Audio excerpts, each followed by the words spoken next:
वालेकुम। उम्मीद करता हूँ कि आप सब ठीक होंगे। अच्छा, मैंने ना पीछे 3 लेक्चर्स ऑलरेडी अपलोड कर दिए हैं यूट्यूब पर। आप जाकर प्लेलिस्ट खोलकर या यूट्यूब की वीडियोस खोलकर उनको देख सकते हैं, आपके इल्म में ही इजाफ़ा होगा। तो चैप्टर 5 हम पढ़ रहे थे और उसमें हमने 21 सेक्शन तक कर लिया था। आज हम 22वां सेक्शन करने लगे हैं, जो कि जिसके बारे में जॉब भी है ये, जिसके लिए आपने अप्लाई किया होगा, या वैसे ही आप पीरा लॉ पढ़ रहे हैं तो फिर तो नॉर्मली है। तो देख लेते हैं कि सब डिविजनल इन्फोर्समेंट ऑफिसर की राइट, ड्यूटीज़ और इसकी अपॉइंटमेंट क्या है। आपने बहुत से लोगों से सुना होगा कि इसकी ये भी ड्यूटी होगी, ये भी करेगा, फ़लाँ करेगा, लेकिन आज एक्ट के अंदर देख लेते हैं कि एक्चुअल में क्या लिखा हुआ है इसके बारे में। तो मैंने आपको सेक्शन 19 में बताया था कि इन्फोर्समेंट स्टेशन बनाया जाएगा और वो गवर्नमेंट बनाएगी। उसमें एक सब डिविजनल ऑफिसर का होना ज़रूरी है और उसके अलावा वहाँ पर एक या ज़्यादा हो सकते हैं क्या enforcement officer. Same goes for investigation officer and sergeants, यानी कि एक कम से कम वहाँ पर सब डिविजनल ऑफिसर होगा, उससे ज़्यादा नहीं लग सकता। और 21 में हमने देखा था कि वो रिकॉर्ड कीप कर रहा था कि उसका इन्फोर्समेंट स्टेशन के जितने भी रिकॉर्ड होंगे उसके अंडर 1 हो, 2 हो, 3 हो, 4 हो, 5 हो, जितने भी हैं उसका जो रिकॉर्ड होगा वो एसडीओ ही कीप करेगा। तो अब हम आ जाते हैं अपने सेक्शन 22 के ऊपर, सब डिविजनल इन्फोर्समेंट ऑफिसर। इसको कौन अपॉइंट करेगा, ये एमसीक्यूज बनेगा। तो कहता है कि the authority shall by notification appoint the SDO, यानी कि एसडीओ को कौन अपॉइंट कर रहा है, अथॉरिटी कर रही है, ये आपने याद रखना है। यहाँ पर पीछे से यहीं पे आपके एमसीक्यूज बनेंगे कि गवर्नमेंट किसको अपॉइंट करती है और अथॉरिटी किसको करती है। तो ये चीज़ें आपने अच्छे से याद कर लेनी है। तो बाय नोटिफिकेशन अथॉरिटी ने अपॉइंट कर दिया है एसडीओ को। इसके सब सेक्शन पार्ट 2 में ये कहता है कि the sub divisional enforcement officer shall possess such qualification, यानी कि यहाँ पर उसके पास वो क्वालिफिकेशन होनी चाहिए जो इस एक्ट के अंदर प्रिस्क्राइब कर दी गई हैं, जिसके तहत आप लोगों ने अप्लाई किया है। फिर थर्ड पॉइंट के अंदर वो कहता है कि the sub divisional enforcement officer shall be the incharge of the enforcement station. वही बात कि ये जो इन्फोर्समेंट स्टेशन होगा उसका क्या होगा, इंचार्ज भी होगा। पार्ट 4 के अंदर ये बात करता है कि सब सेक्शन 3 के अंदर जो चीज़ें इसको बता दी गई हैं, उसके अलावा इन एडिशन टू दूस पावर, इसके पास ये पावर्स भी हैं जो अब हम देखने लगे हैं। सबसे पहली पावर इसके पास तो ये है कि ये इन्फोर्स करेगा और एग्जीक्यूट करेगा अथॉरिटी और बोर्ड का कोई भी डिसीजन होगा। दूसरा, ये इन्फोर्स करेगा और जो प्रोविज़न है इस एक्ट की या शेड्यूल लॉज की, तो उसको ये क्या करेगा, इम्प्लीमेंट कराएगा। सी में ये कहता है supervise the inspection by the enforcement officer, जो इन्फोर्समेंट ऑफिसर जो जो चीज़ें कर रहा होगा ये उसको सुपरवाइज भी करेगा।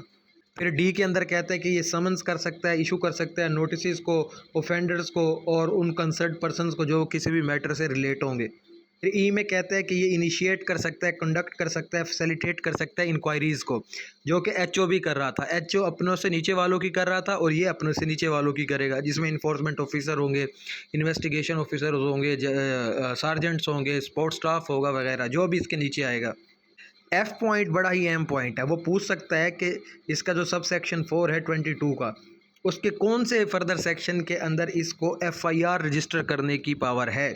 इस सब के अंदर सिर्फ इन्फोर्समेंट स्टेशन के अंदर एफआईआर होगी और वो एसडीओ करेगा। इन्फोर्समेंट ऑफिसर एफआईआर नहीं कर सकता, इन्वेस्टिगेशन ऑफिसर नहीं कर सकता, या कोई और भी नहीं कर सकता।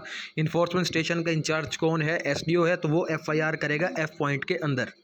तो एफआईआर कौन कर रहा है जी, एफ में बताता है register FIRs and conduct investigation as provided in the court.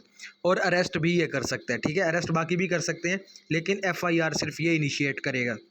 फिर एच में कहता है कि रिपोर्ट सबमिट कराएगा मजिस्ट्रेट को। फिर कहता है आई में कि रिकवर करेगा इन्फोर्समेंट कॉस्ट को, पेनल्टीज़ को, यानी कि जो लोग जब इन्फोर्समेंट ऑफिसर्स जाएंगे किसी चीज़ को रिकवर कराने तो वहाँ पे जो खर्चा आएगा तो वो भी उस ऑफेंडर से लिया जाता है, तो उसको भी ये क्या करेगा, रिकवर करेगा। फिर कहता है जे के अंदर इंक्वायरीज़ को, इन्वेस्टिगेशंस को असाइन भी करेगा ये और सुपरवाइज भी करेगा, जो कि इसके सबऑर्डिनेट ऑफिसर होंगे। फिर के में कहता है कि एडमिनिस्ट्रेटर होगा अपने इन्फोर्समेंट स्टेशन का और उसके एम्प्लॉयज़ का, और फिर साथ साथ उनका डिसिप्लिन भी सीधा कराएगा ये ई स्टेशन के अंदर। फिर उनका जो रिकॉर्ड होगा उसको भी ये सामने रखेगा, डिसिप्लिन इंश्योर कराएगा, सर्टिफाइड कॉपीज़ ऑफ रिकॉर्ड देगा, ये इशू करेगा जिसको चाहिए होंगी। फिर ओ में कहता है कि जो परफॉर्मेंस बेस्ड तरक्की होगी, अप्रेजल होगी, इन्फोर्समेंट ऑफिसर्स की, इन्वेस्टिगेशन ऑफिसर्स की, सार्जेंट्स की, उनको या कोई और एम्प्लॉय होगा, ऑफिशियल होगा, उसको ये पैसे भी दे सकता है, रिवार्ड दे सकता है, अप्रेजल देगा। फिर क्यू पॉइंट में कहता है रिपोर्ट को सबमिट कराएगा ये हेयरिंग ऑफिसर को अगर उसको रिक्वायर्ड होगी, एथोराइज्ड ऑफिसर को अगर रिक्वायर्ड होगी, या किसी भी बंदे को अथॉरिटी की और बोर्ड को रिक्वायर्ड होगी इससे ऊपर, तो उनको ये रिपोर्ट भी सबमिट कराएगा। फिर आर में कहता है कि ये एचओ के साथ मिलकर काम करेगा, उसको असिस्ट करेगा ये एचओ ऑफिसर को for disposal of the work under the act and schedule laws. फिर ये एक्ट करेगा as a drawing and disbursing officer of the enforcement station. T में कहते हैं प्रम्प्टली यानी कि जल्दी से अच्छे तरीके से ओबे करेगा एचओ का कहना। एचओ यानी कि हियरिंग ऑफिसर का जो भी वो इसको ऑर्डर देगा तो उस पर कंप्लाई करेगा ये।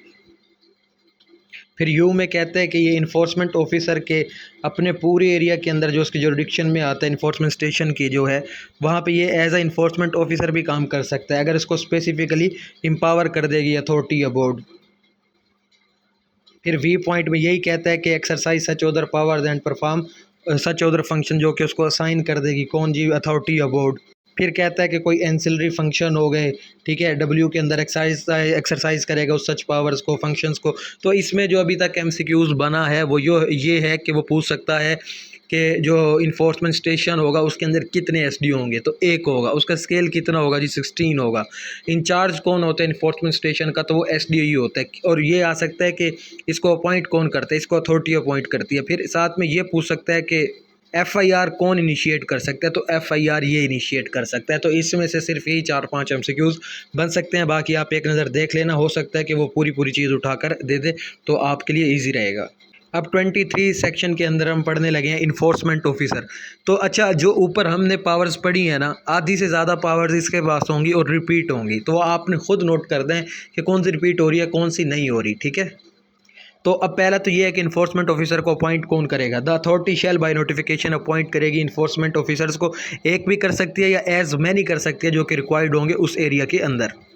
और ये टाइम टू टाइम उसको देख सकती है और ताकि वो अच्छे तरीके से इम्प्लीमेंट कर सकें, इन्फोर्समेंट कर सकें अंडर द एक्ट और शेड्यूल लाज की।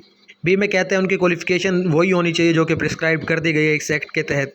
3 में ये कहता है कि each enforcement officer shall be assigned an area of jurisdiction. जो भी इन्फोर्समेंट ऑफिसर होगा उसकी जोरिडिक्शन का एरिया बताया जाएगा ताकि ओवरलैप ना हो सके। और के अंदर कहता है कि इसकी पावर एंड फंक्शन क्या होंगी। तो ए के अंदर ये कहता है इसके पास पावर है इंटर होने की, इंस्पेक्ट करने की, सर्च करने की, सील करने की किसी भी पब्लिक प्रॉपर्टी को विदाउट द एनी वारंट। तो ये पूछेगा कि पब्लिक प्रॉपर्टी में अगर वो जाए तो क्या उसको वारंट की ज़रूरत है जज से, तो नहीं है उसको ज़रूरत पब्लिक प्रॉपर्टी में।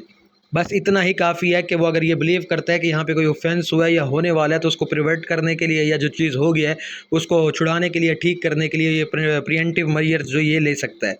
तो ये अंदर जा सकता है, सर्च भी कर सकता है, सील भी कर सकता है। जबकि बी इसका उल्टा है। पब्लिक में तो इसके पास खुली पावर है लेकिन प्राइवेट प्रॉपर्टी के अंदर ये ऐसे जाके इंटर नहीं कर सकता। वहाँ पर इसको मजिस्ट्रेट की परमिशन ज़रूरी है, वहाँ से उसको वारंट, सर्च वारंट लेना होगा और फिर जाएगा। आप इसकी सेकंड लाइन में देखेंगे, सब्जेक्ट टू वारंट और order of the magistrate in whose jurisdiction such premises is situated. तो उस मजिस्ट्रेट की इसको जुरिडिक्शन जिसकी होगी मजिस्ट्रेट की उस एरिया में, तो उसी की परमिशन चाहिए। ऐसा ना हो कि लाहौर में हो और कसूर से जाके ये मजिस्ट्रेट से ला रहा हो, नहीं, तो लाहौर में जिस एरिया की होगी और वहाँ पर जो मजिस्ट्रेट होगा वहाँ जाएगा। इसी तरह मुल्तान में है जी, मुल्तान में भी अब डिफरेंट मजिस्ट्रेट बैठे होंगे, तो वो जो जिसके जुरिडिक्शन बन रही होगी उससे, ऐसा ना हो बहावलपुर से लेके आ रहा हो, ठीक है। ऐसा क्यों है, बेसिकली इन्फोर्समेंट ऑफिसर भी तो उसी एरिया का है ना, मुल्तान वाला लाहौर तो नहीं जा रहा ना, तो वहीं पे जो है तो उसको वहीं के मजिस्ट्रेट की चाहिए। फिर सी में कहते हैं इसके पास power to undertake any of the following acts and inspections. जो नीचे अब वो बताएगा तो इसके पास इस चीज़ की भी पावर है कि जो हमारे पास रजिस्टर ऑफ इंस्पेक्शंस है उसके अंदर वो रिकॉर्ड करेगा, रिपोर्ट भी करेगा जब इस पावर का इस्तेमाल करेगा। नंबर 1 तो कि वो इंस्पेक्शन कर सकता है, रीज़नेबल सस्पिशियसनेस है उसके पास, ठीक है, सस्पिशन है उसके पास कि कोई ऑफेंस हो सकता है, ठीक है। रूटीन पेट्रोल के दरमियान उसने किसी के ऊपर खदशे का इजहार किया और उसको पकड़ के उसकी चेकिंग कर ली। फिर बी में कहता है कि इंस्पेक्शन कर सकता है कंप्लाइंस ऑफ एनी ऑर्डर जो इशू कर दिया जाएगा इस एक्ट के तहत। फिर 3 में कहता है स्पेशल इंस्पेक्शन कर सकता है, डायरेक्शन मिलेगी उससे जो अथॉरिटी या बोर्ड की तरफ से।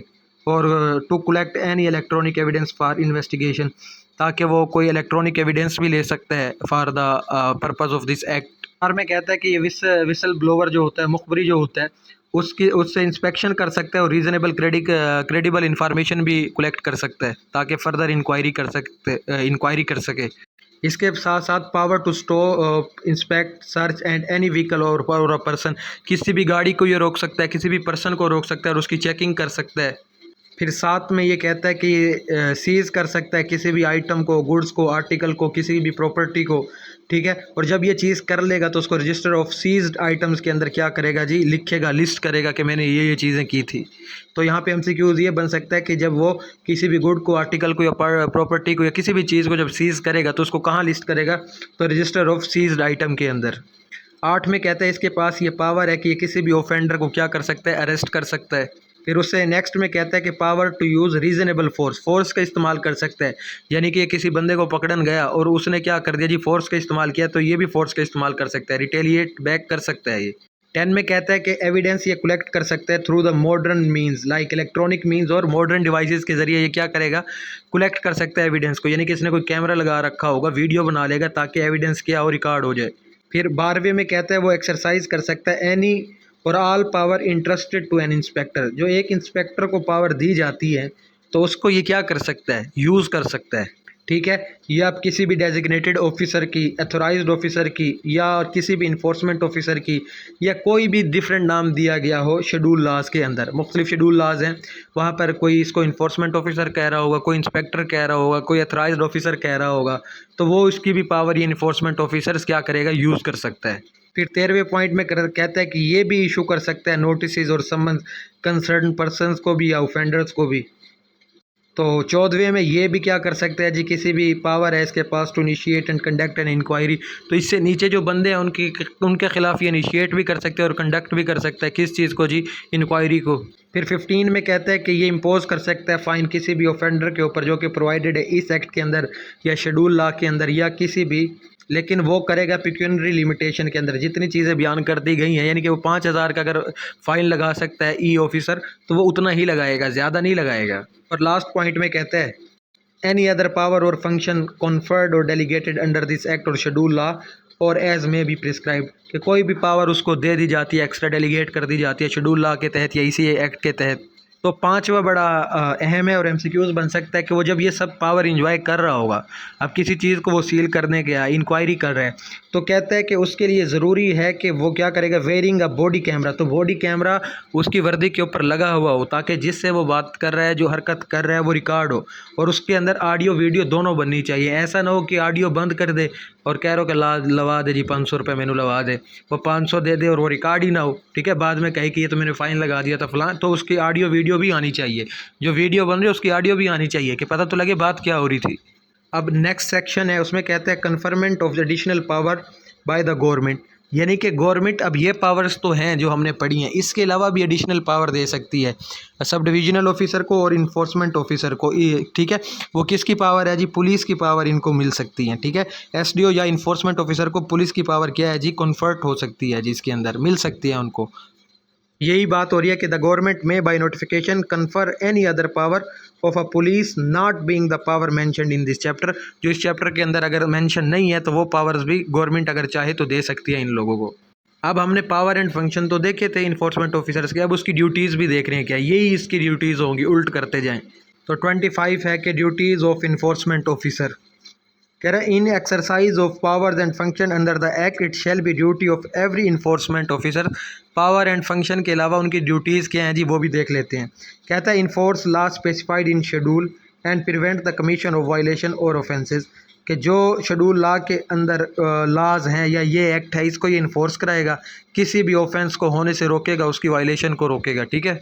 फिर बी में कहता है कि अप्रीहेंड कर सकता है, किसी भी बंदे को गिरफ्तार कर सकता है, पकड़ सकता है, इंक्वायरी कर सकता है, जो कि लीगली अथोराइज्ड होगा ये टू अप्रीहेंड, उसको क्या किया जा सकता है, अप्रीहेंड किया जा सकता है।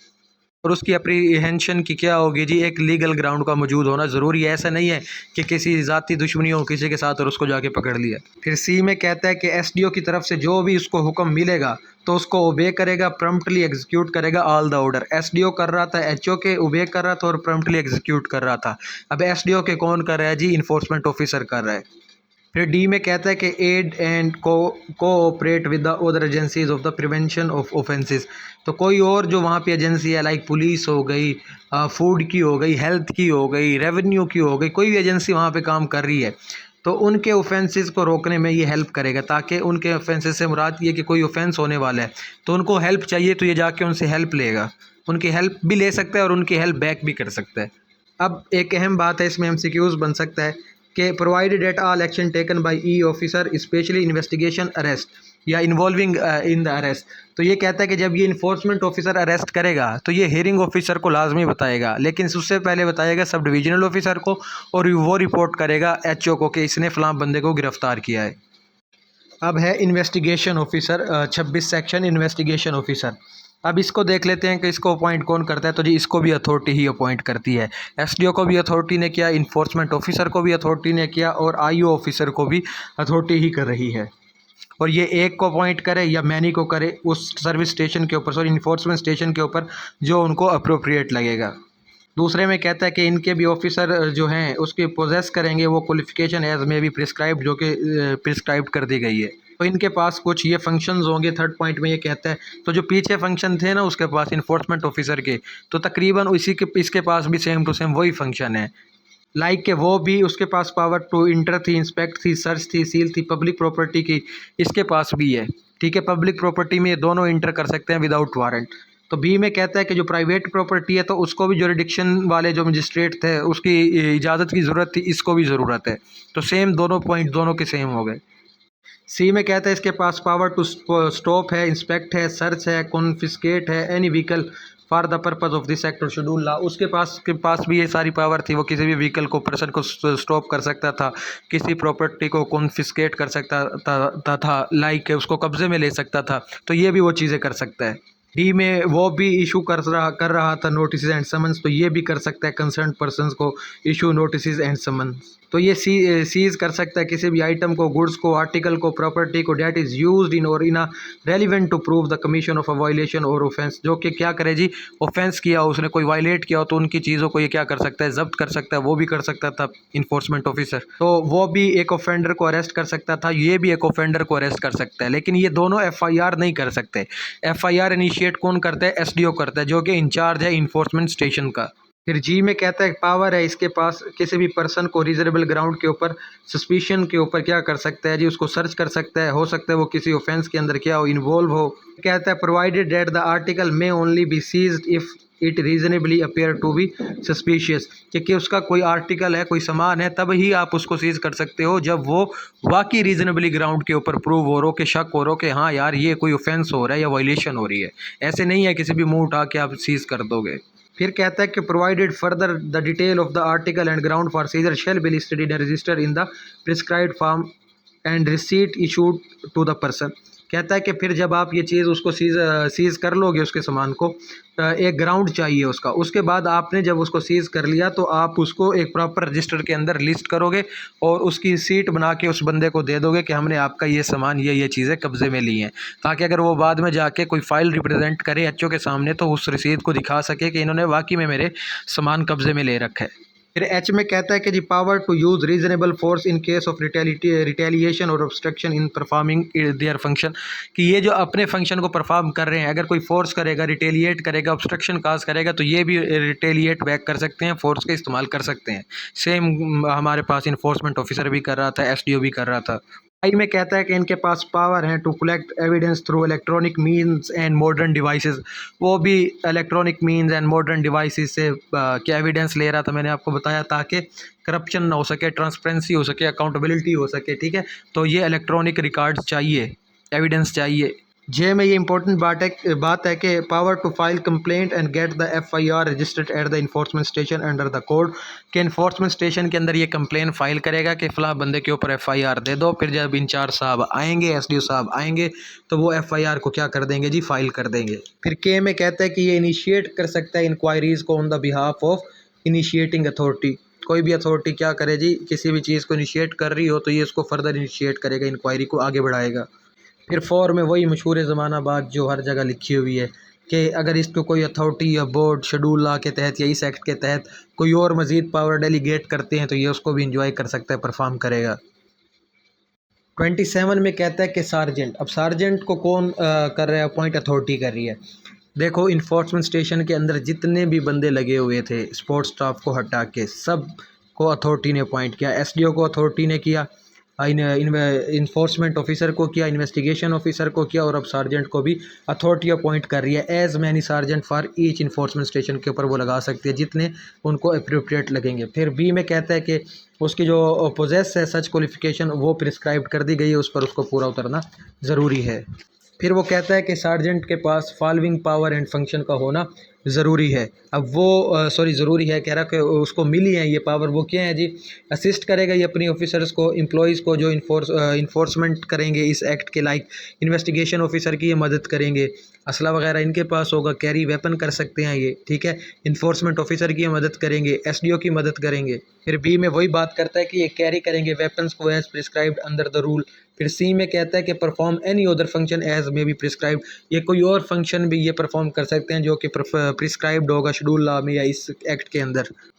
फिर 28 में कहते हैं इन्फोर्समेंट स्कोड। तो एक जो हमारे पास इन्फोर्समेंट स्टेशन होगा उसका एक स्कोड होगा, ठीक है। उस कोड को क्या कहेंगे? इन्फोर्समेंट स्कोड कहेंगे। इसके अंदर ये 4 बंदे होंगे, 5 बंदे। सबसे पहला तो इंचार्ज होगा एसडीओ, फिर ईओ होगा यानी कि इन्फोर्समेंट ऑफिसर होगा, फिर आईओ होगा यानी कि इन्वेस्टिगेशन ऑफिसर होगा, फिर उससे नीचे सार्जेंट्स होंगे या कोई और एम्प्लॉय भी हो सकता है जो कि नोटिफाइड करेगी अथॉरिटी। तो इस कोड के अंदर इन बंदों का होना ज़रूरी है, ये एमसीक्यूज़ बन सकता है।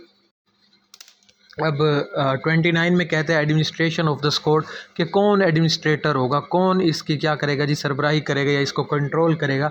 तो जो अथॉरिटी ही होगी ऑल एंड ऑल। तो ये कहता है कि पॉइंट 1 में कि the administration of the squad shall vest in the authority, की अथॉरिटी क्या करेगी, इसकी एडमिनिस्ट्रेटर होगी।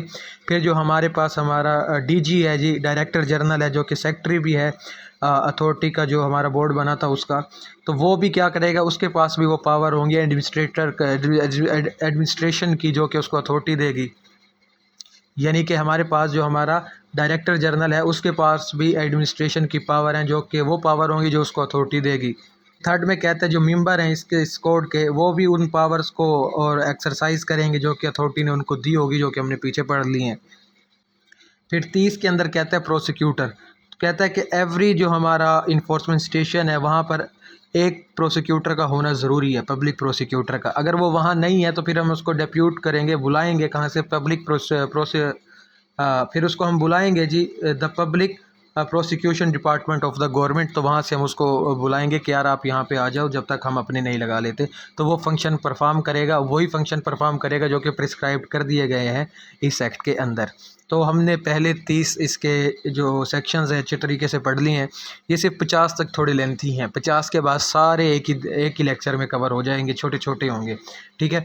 तो अगला चैप्टर 6 है, वो अरेस्ट के बारे में है कि कौन अरेस्ट कर सकता है कौन नहीं कर सकता। हमने पीछे पैसे पढ़ भी लिया कि एसडीओ भी कर सकता है अरेस्ट, हमारा एचओ भी कर सकता है, हमारा आईओ भी कर सकता है, सार्जेंट जो उनके बिहाफ पे जाएंगे उसको अरेस्ट करेंगे, ठीक है। तो आगे भी हम देख लेंगे कि स्पेशल कौन कौन अरेस्ट कर सकता है कौन नहीं कर सकता, अरेस्ट करने के बाद क्या करेंगे, क्या पावर होंगी क्या नहीं होंगी।